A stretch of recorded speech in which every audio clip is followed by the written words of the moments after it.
This story begins with our protagonist, Tepe Arima, finishing his sword training before heading to eat with his family. We see Tepe has a great relationship with them. On the television news, there are reports of many attacks on people, especially targeting the wealthy upper class, which concerns Tepe's parents. They ask him how he would react in such a situation, to which Tepe says he will think of something when it happens. Tepe prepares to go to school, but we learn that this was just a memory as his parents tragically died in an accident. 2 months have passed and we find Tepe at the cemetery, remembering his parents and mentioning that he will go to see Aishin, someone who wants to adopt him. Suddenly, we see a carriage passing by, fleeing from some people in a jeep. Tepe briefly considers what to do, but ultimately decides to help, recalling all the news of people being attacked. He hops on his motorcycle and races after the carriage to see if he can assist. In the carriage, there is a young lady with pink hair and her butler driving, whom we learn is named Alfred. Tepe unexpectedly introduces himself, confusing everyone, but quickly adjusts to try and board the jeep, dodging the attacker's blows. Somehow, Tepe gets into the jeep, drawing attention to himself. The villains pull out a firearm, first shooting at the carriage and then aiming at Tepe. Alfred leaves the carriage to help Tepe, leaving the young lady vulnerable, causing the carriage to lose control. Tepe sees this and jumps into the carriage to save her, but it collapses and both Tepe and the young lady fall. Miraculously, both are unharmed and Tepe is the first to wake up. He quickly checks the surroundings and realizes his hand is on the young lady's chest. She wakes up, startling Tepe. Here we learn that the young lady is named Charlotte Hazelrink, who claims to be a princess, which Tepe finds hard to believe. Charlotte teasingly scolds Tepe, jokingly saying they are on first-name terms because he lacks tact in how to treat a lady. Back on the road from where they fell, Tepe retrieves his motorcycle and accompanies Charlotte.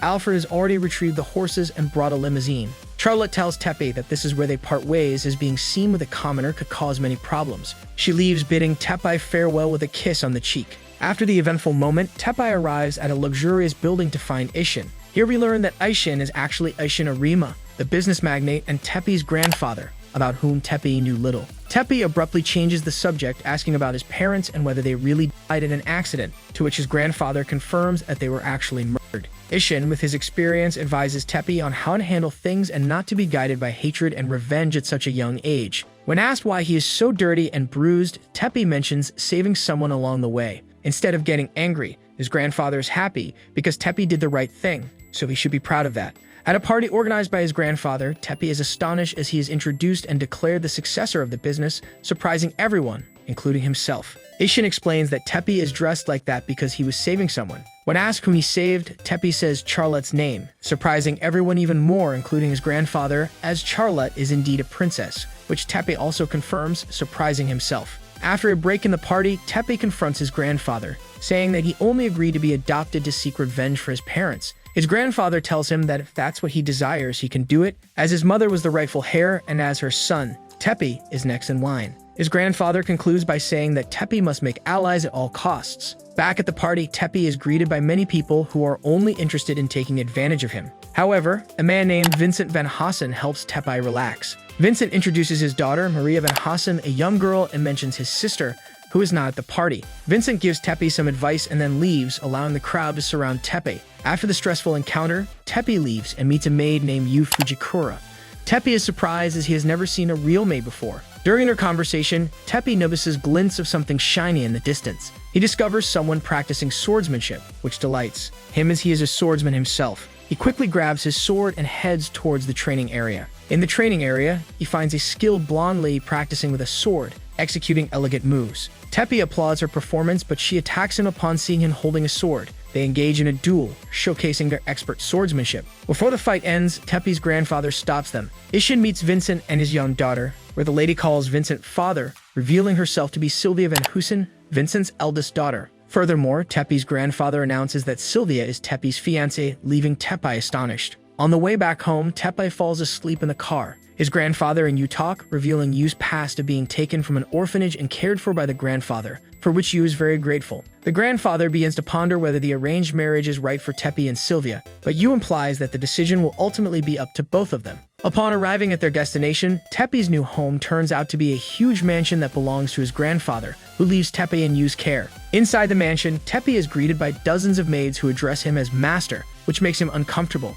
He requests to be called by his name, but they cannot do that as it is not permitted. The situation is somehow resolved. Yu guides Tepe to his room, which surprises him with its size and luxury. As he lies in bed, Tepe reflects on everything that happened that day, including his interactions with Charlotte and Sylvia. Unable to understand many things, he calls Yu to ask about his engagement to Sylvia, questioning the commonality of arranged marriages. Yu replies that it is the best option, but Tepe disagrees, arguing that it does not consider their feelings and the fact that they do not know each other well. He also mentions that during their duel, he felt that Sylvia was sad for some reason, but dismisses it to avoid confusing Yu. Finally, Tepe asks if the engagement can be cancelled, to which Yu says it will depend on him. The next day, Tepe begins his life as a wealthy young man, which he is not entirely accustomed to, as the maids attend to his every need. As he gets ready for school, he notices that Yu will be going with him. Tepe is very nervous about his new school, but starts a conversation with a passing motorcyclist to relax. He asks if he can use a motorcycle to go to school, as he always did. However, Yu firmly denies this, saying it is too dangerous. Tepe argues that a car is equally dangerous, but Yu still refuses.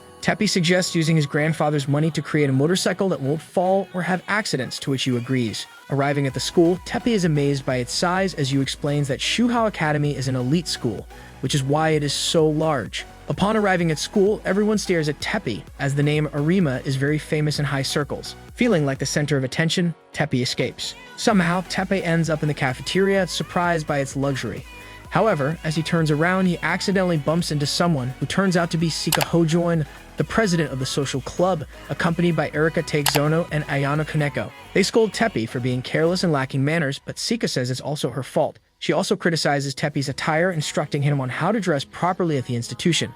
Stika introduces herself so that Tepe recognizes her, but he doesn't recognize her at all since he just transferred. Stika bids farewell, and as they leave, Yu manages to locate Tepe and takes him to the office for his paperwork. In the office, all the teachers greet him warmly because his grandfather made a very large donation for Tepe to study there. In the classroom, Tepe introduces himself, surprising everyone with his identity as an Arima. In his seat, he meets Nezu Hariko, who is very outgoing and wants to be friends with Tepe, but Nezu is pushed aside by a horde of students who want to talk to Tepe. In the hallway, Charlotte, who also attends the school, notices Tepe and is delighted. She sneaks in to surprise him, and he is very happy to see her. Charlotte thanks Tepe again for saving her before and jumps on him in joy, causing an ecchi moment between them. Charlotte jokes about Tepe's embarrassment, and the whole class is surprised by their situation. While Tepe and Charlotte are in the classroom, Sylvia approaches to greet and welcome Tepe, but she walks in on the ecchi moment. She is so embarrassed that she shouts indecent words and runs away, leaving Tepe concerned as Sylvia seems to have misunderstood. Ayano, who is in the same class as Tepe,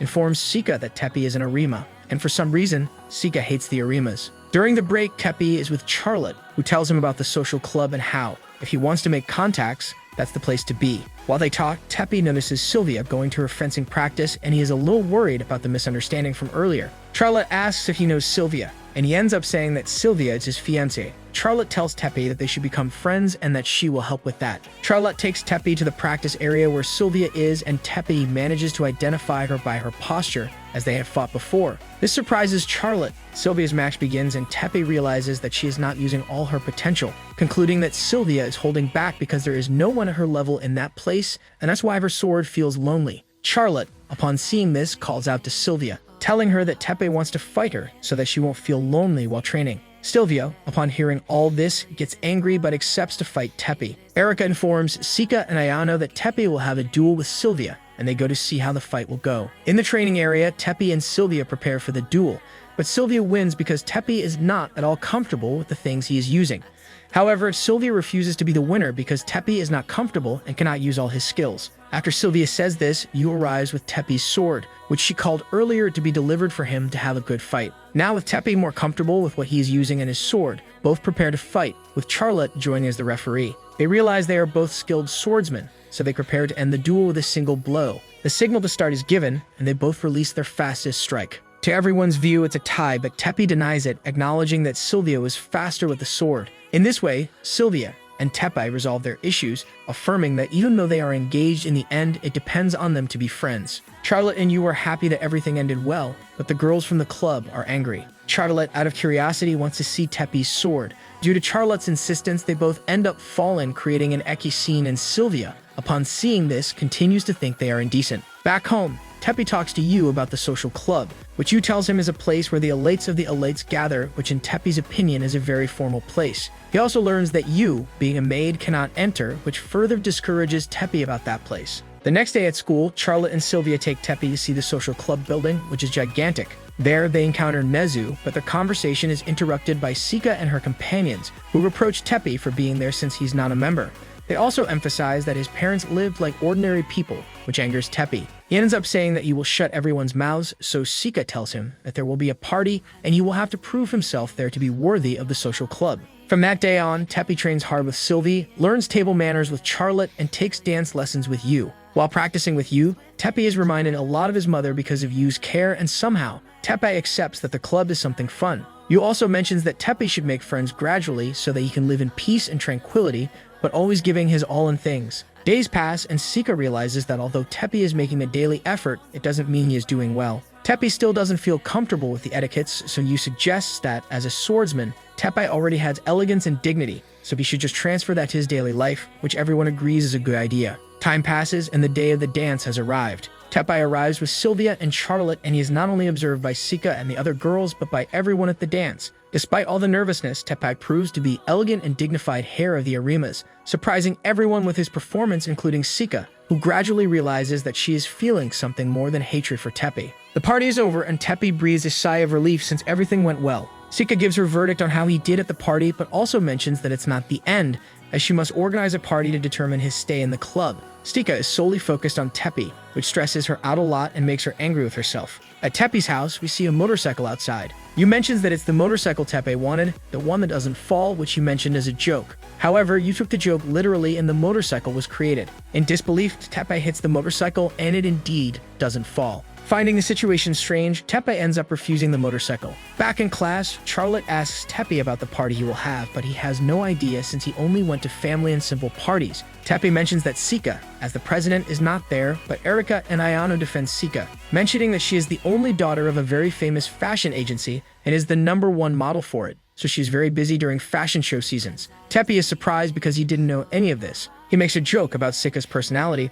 but she enters the club just then and shouts at Tepe. Immediately after, Sika calls Nezu since he asked her to accompany him to an interview for an advertising channel that will take place after the presentation of their family company's products. Although Sika is not entirely convinced by Nezu, he is her only option. However, she makes it clear to Nezu that the answers will be provided and he just has to memorize them to ensure that Nezu doesn't talk too much. On the way back home with Yu, Tepe wants to know why Sika hates the Arimas, to which she responds that she doesn't know the answer to that, but the one who might know is Isshin. Tepe considers whether it's okay to go ask him right away, to which Yu agrees, saying it's all up to him. Tepe immediately changes course to go see his grandfather. At his grandfather's company, Isshin asks about Tepe's schools and his relationship with Sylvia. Tepe mentions that he tries to take things slowly at school, and regarding Sylvia, they are just friends. His grandfather thinks their relationship is progressing slowly, but putting that aside, Isshin wants to get straight to the point, so Tepe asks about the problem with Sika, recognizing her last name. The next day at school, Yu gives Tepe an envelope, but we don't know what's inside or who it's for. Nezu enters class, and we see that he's very sick with a cold, but Nezu insists he's fine and can't disappoint Sika.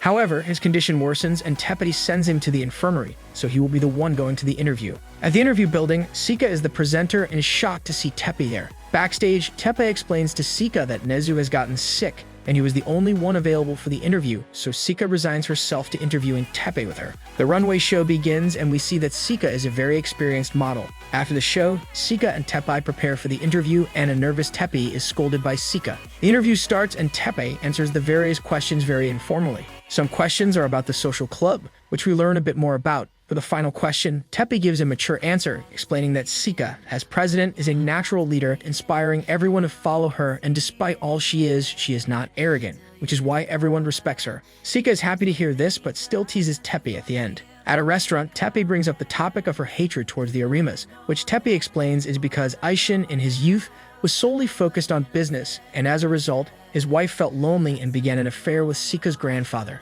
When Isshin found out, he cut all ties with the Hojuan family and kicked out his wife. Isshin still remembers this, which is why he doesn't do business with them, even nationally embarrassing Sika's family. Sika's goal is to ruin Isshin. Tepe observes the situation and takes out the letter Yu gave him, revealing that he has become the director of the Arima companies. He mentions that his grandfather regrets the bad business decisions and couldn't step back as it would damage the company's reputation. So the new generation must fix this conflict, starting with Tepe offering a commercial deal to Sika. Sika is so delighted that she accepts Tepe as the director of their commercial deal. At school, Charlotte and Sylvia find out everything and congratulate Tepe for resolving such a long-standing conflict, reminding him that he still has things to do, like organizing the club's party. On the way to school, Yu congratulates Tepe for handling the situation with Sika so well, although he thinks it wasn't a big deal since he ended up asking his grandfather for help. Yu mentions that using what they have to achieve a goal is not a bad thing, and Tepe thanks Yu for her words. In the classroom, Nezu appears and asks Tepe if he's free during the holidays because he wants to reward him for helping with the situation with Sika.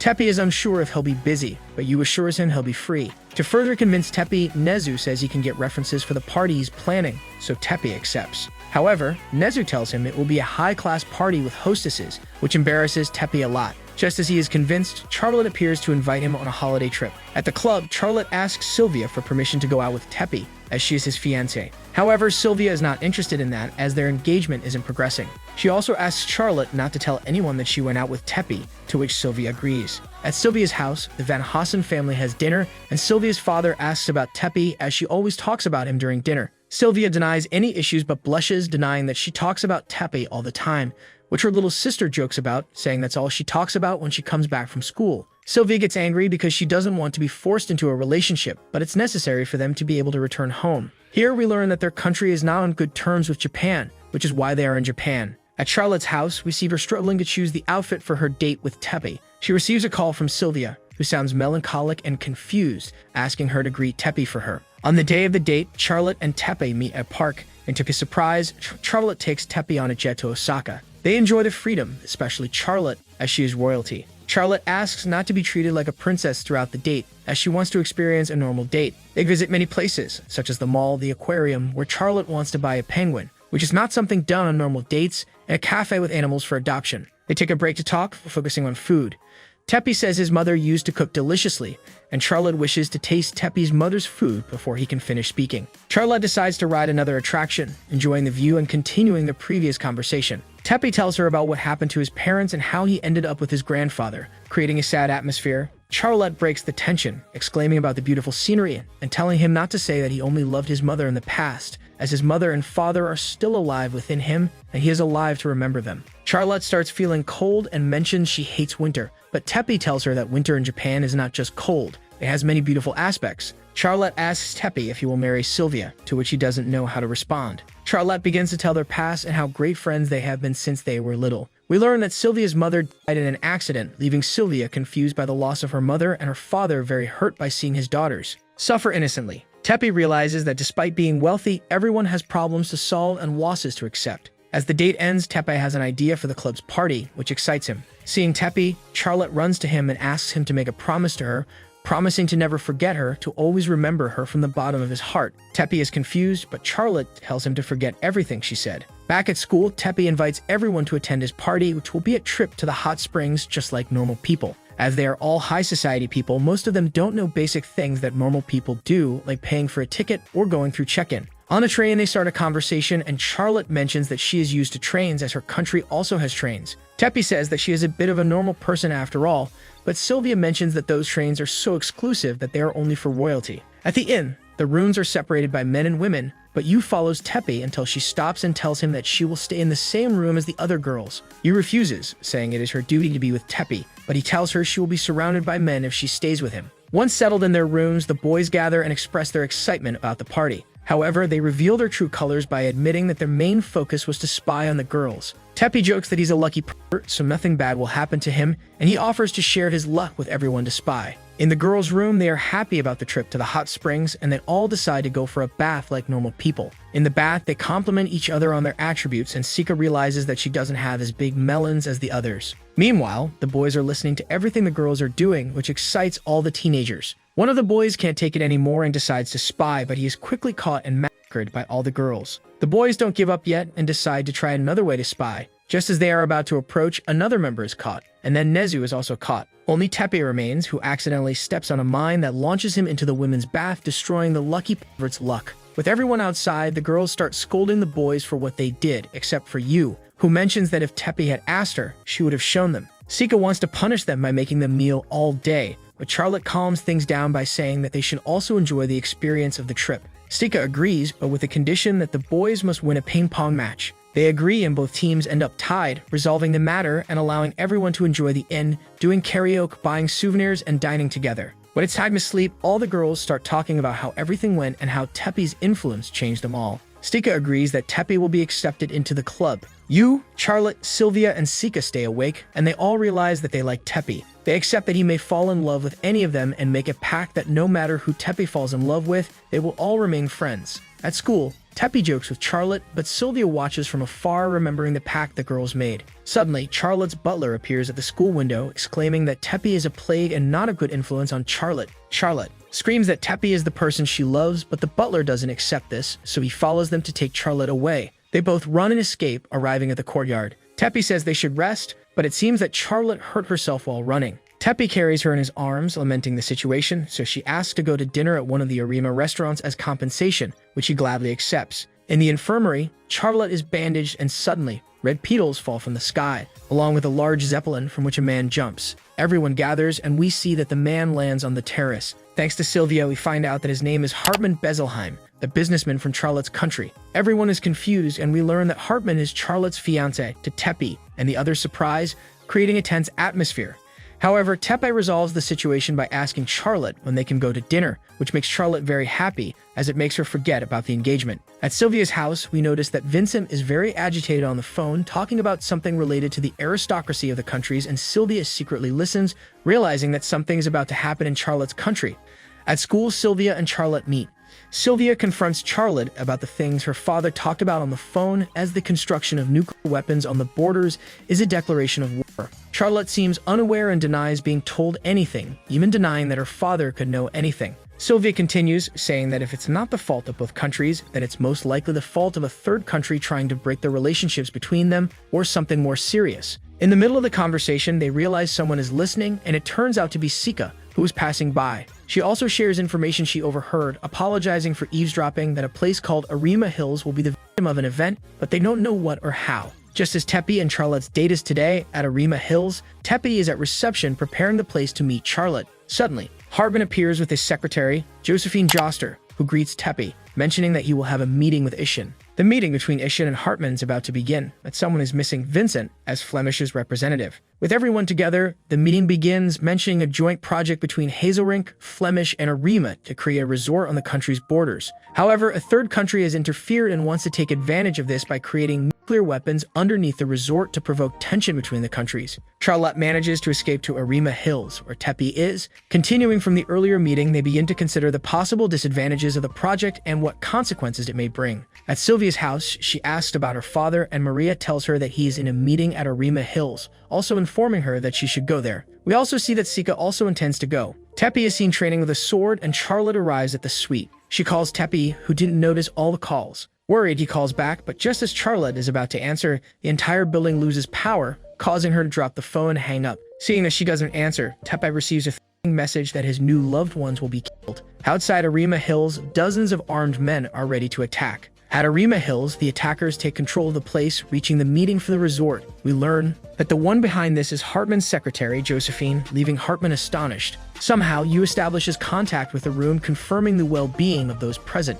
Yu and Tepe confirm the situation from outside, although Tepe is worried about Charlotte as she doesn't answer the phone. In the hotel, Charlotte is taken into custody by 3 attackers who tell her that as long as she remains quiet, they won't hurt her. However, the attackers are somewhat clumsy, and Charlotte even remarks that they are good guys. She asks why the attack, to which they mention that the Arima group has many enemies, and to ruin their reputation, they are doing this. They wait for the news to know about the attack, but Sika asks her grandfather for a favor to prevent the news from broadcasting anything about what is happening at ARA Hills. All the attackers are surprised that the news doesn't cover the attack. Ishin realizes that Hojun is the one helping them, and we also learn that Yu is a computer expert along with the other maids, surprising Tepe. Yu exclaims that knowing that is normal for a maid. After a cyber battle, Yu gains control of ARA Hills to see the security cameras, finding out that Charlotte is also in the same building, but the attackers regain control of the building. Tepe, upon seeing this, thinks for a moment and decides to go to the building to reveal the attacker's weakness. Yu, very worried, accepts Tepe's plan. Tepe decides to go by motorcycle, using the one that cannot fall, but Sylvia appears and tells him that she is already aware of the situation, and that even if he doesn't want her to, she will go with him. Outside Tepe's house, some guys start chasing them, shooting at them. Teppy dodges the bullets, but he can't do it well because the motorcycle can't skid. So Yu informs him that the motorcycle has missiles and they manage to escape the danger. In the room where Charlotte is, she wishes to know why they want to harm the Arima's reputation, to which the attacker responds that she wouldn't understand, as she has always lived in paradise, while he lived in poverty, always looking at the rich. Therefore, making those in paradise feel hell is a fair job to do. Teppy and Sylvia manage to infiltrate the building and notice that the attackers are very confident and relaxed. Thanks to Yu, they both receive the location of everyone and rush to save them. But halfway through, they are overwhelmed by bullets, so they retreat, meeting the Arima attack special group. Suddenly, an idol club appears in front of the building, diverting the reporter's attention to the concert. We also learn that Sika is the one behind this. Josephine observes this, and some mercenaries think that everything is going wrong. Josephine mentions that she has another trick up her sleeve, but Hartman rushes at her to try to stop them, and a gunshot is heard. Back with Charlotte, she continues talking to the kidnapper, mentioning that this is nobody's fault and that if he wanted help, he could have asked, and at least she would have responded. But the kidnapper tells her that after asking for help, things would only get worse, and she speaks like a rich person with no idea how others live. Teppy and Sylvia board Sika's helicopter and discuss how the situation is being handled as best as possible. Additionally, we see that Yu is gradually regaining control of the building, so she activates the security system for the Arima forces to enter from below and the boys to enter from above. In a scripted feat, Sylvia jumps from the helicopter and changes into her suit mid-air, knocking down 2 attackers, and they all land safely. In the room where the meeting took place, we see that Hartman was the one shot, and Vincent, somewhat tired of the situation, wants to know the attackers' true intentions. Josephine explains that they call themselves Truth and their only motive is to humiliate them, but the plan has already failed, so they decide to withdraw, but not before planting bombs in the building. Teppy and Sylvia sense that something is wrong, but they must continue and rescue everyone. They arrive with Ishin and Vincent, but Teppy decides to quickly save Charlotte. Teppy reaches the floor where Charlotte is, but he doesn't know the room, so he calls out her name. Charlotte, still affected by the attacker's words, hears him and calls back, allowing Teppy to find her. She tries to act strong, but with a hug from Teppy, she lets go and cries out of fear. With everyone safe, Charlotte tells Teppy that the building is full of bombs, which surprises everyone, and the building's system crashes again. In the helicopter, Yu informs the others about the planted bombs and that Teppy and Charlotte are in danger if they stay there. Yu also mentions that she can't deactivate the bombs due to the system they installed. The girls want to go back for them, but it would be dangerous for everyone. Teppy and Charlotte look for a way to escape, but everything is sealed by the security system. Josephine contacts them, telling them to enjoy their explosive date. Back at Teppy's house, Yu is still unable to do anything with the system. She mentions that there is a way, and if she uses it, everything in the Arima company system would be destroyed. Ishin, upon hearing this, asks how long it would take to recover the systems if everything is purged, to which she responds that it would only take a few minutes. Ishin immediately orders to purge the Arima company system. The maids receive a call from the Arima Special Attack Group saying that they have located the bombs, and they are cable bombs, so they must be deactivated manually. 2 bombs will be deactivated by the Special Attack Group, but the others need more people. Sylvia volunteers to deactivate 1 bomb, emphasizing that she cannot let her 2 friends die. Stika, upon hearing this, also decides to go to deactivate the other bomb, leaving 1 bomb without anyone to deactivate it. The one closest to that bomb is Teppy and Charlotte, so they are the ones who will deactivate the last bomb. The plan to stop the bombs begins with everyone going to their positions. Although Teppy encounters some obstacles, he manages to overcome them all. Sylvia and Sika arrive by helicopter at the building. During the journey, they talk about their relationship with Teppy, affirming even more that they both love Teppy despite his flaws. Time is running out, so they are all in their positions to deactivate the bombs, but Teppy encounters the man who kidnapped Charlotte. Teppy defeats him and manages to disconnect the bomb, but there is not much time left, so Teppy throws him into the garbage chute, which Yu congratulates him for, as the chutes are as resistant as the company's security doors. With the situation resolved, everyone feels relieved. The boys gather to celebrate the victory, but Sylvia tells Charlotte that Hartman has died, which saddens Charlotte. Charlotte is picked up by a limousine, the driver of which is revealed to be Hartman. Yu, Ishin, and Vincent arrive at the building. Yu runs and jumps to hug Teppy. So happy she is. Ishin mentions that he has already called Alfred to come and pick up Charlotte, but everyone is confused because someone else came to pick her up on behalf of Alfred. And at that moment, everyone realizes that Charlotte has been kidnapped. Everyone returns home, but they are all very affected by Charlotte's kidnapping, especially Teppy, who laments not having protected her more. The day before, everyone gathers at ARA Hills to learn more about the kidnapping, discovering that the perpetrator is Hartman, who did not die, and everyone was deceived by their performance. It is also confirmed that Hartman is the one involved in the construction of nuclear weapons, increasing the problems because the kids cannot interfere in international problem. At school, Teppy only laments everything and does not want to talk to anyone.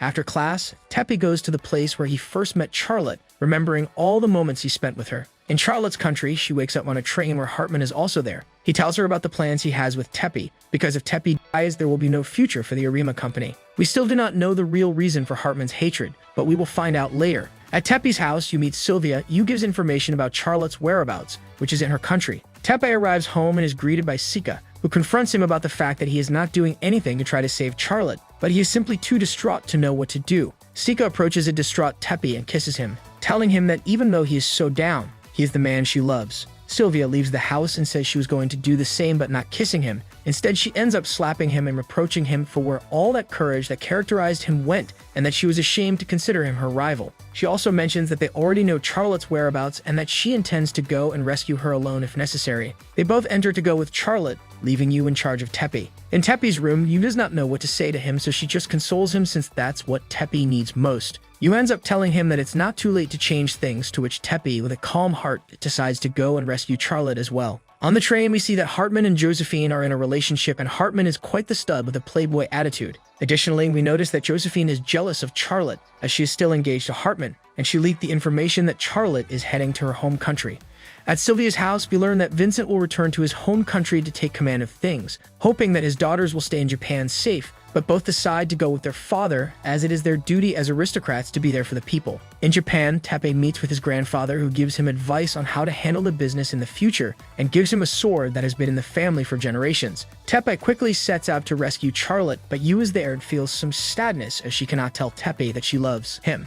Ishin tells her that just because she is a servant does not mean she cannot be happy. At the airport, Teppy prepares to go rescue Charlotte, and Sika is there and cannot contain her feelings for Teppy, ending up hugging him and crying for him. On the plane, we see Yu working as intelligence, controlling the rescue operation and talking to everyone involved. Vincent assists with cavalry to attack, and Alfred assists with the train plans. On the train, we see Hartman and his henchmen preparing to set a trap against Arima and the others. Teppy arrives in Sylvia's country, where Sylvia is dressed in her country's armor, which she is also a squadron captain of, as she defeated the previous captain just upon her arrival in the country. Vincent arrives and invites Teppy and Yu to a party before the operation begins, as it is a welcome tradition for the country.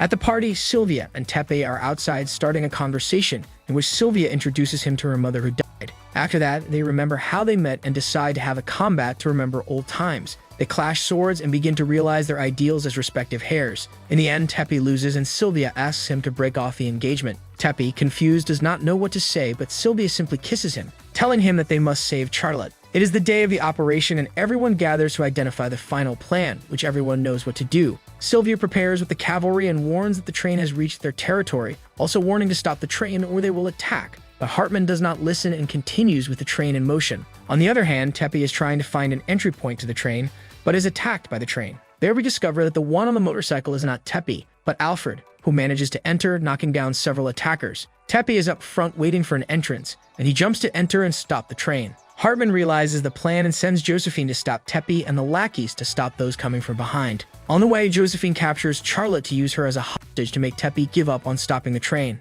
The train accelerates again and Josephine wants to kill Charlotte and Teppy once and for all, aiming at them. We hear a shot, which turns out to be Hartman shooting Josephine, killing her as she did not stick to the established plan. Hartman starts recounting a part of his past in which he was a pickpocket, and when he was discovered by Ishin Arima, he felt so ashamed that he swore he would get revenge for it. Hartman releases the train compartments aiming at Teppy and Charlotte, but in a moment of carelessness, Teppy attacks Hartman's henchman and takes his sword to finish off Hartman. However, Hartman shoots the train's cables, causing Charlotte to almost fall off the train. Hartman takes this opportunity to shoot Teppy, who ends up falling off the train but saving Charlotte just in time. At school, Erika and Ayano are very worried about Sika, as she is very distraught and anxious to know how the boys are doing, but Nezu says everything will be fine because Teppy is saving others on the other side of the world. They hit him saying that's confidential information, but it turns out he had already told the whole club. On the train, Hartman reveals his true plan to make people believe that Teppy Arima was the one who kidnapped Charlotte and that he rescued her. Charlotte tells him that no one will believe him, but Hartman mentions that handling the truth is very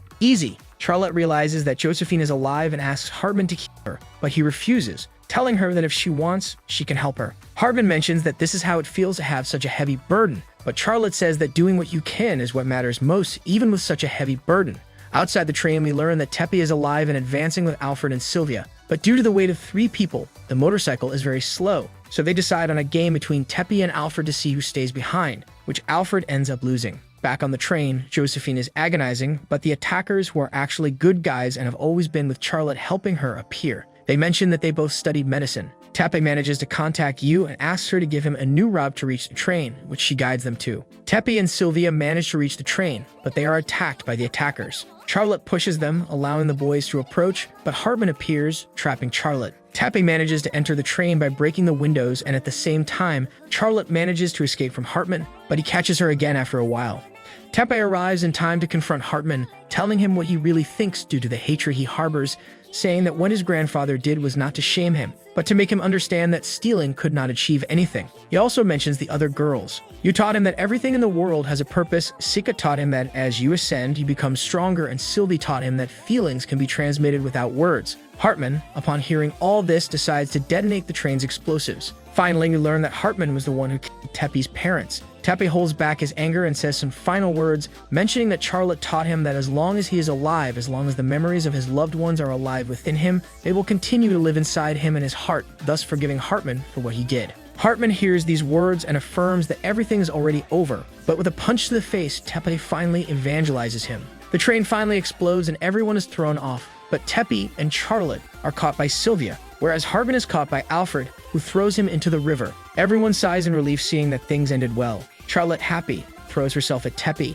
but they are interrupted by Sylvia, who just yells at them for being too indecent. At school, everyone receives the information that the boys are okay and will return soon. Additionally, we see that Josephine stabilizes and Hartman is waiting for her by her side. Yu tells Tepe how much they spent as compensation for the damages, but that's not a problem for the Arimas. The problem is that Tepe must thank and apologize to the people who helped him, all of whom tell him that the gift depends on him. Back at the club, everyone is dressed formally and ready for the welcome party. Sika steps forward and borrows Tepe to dance. Then Sylvia pulls him to dance with her. Charlotte also takes him to have a dance, and finally he was also grabbed by Tepe to dance. As all this happens, everyone starts giving speeches about how destiny brought them together and that they will enjoy the miracle of being together.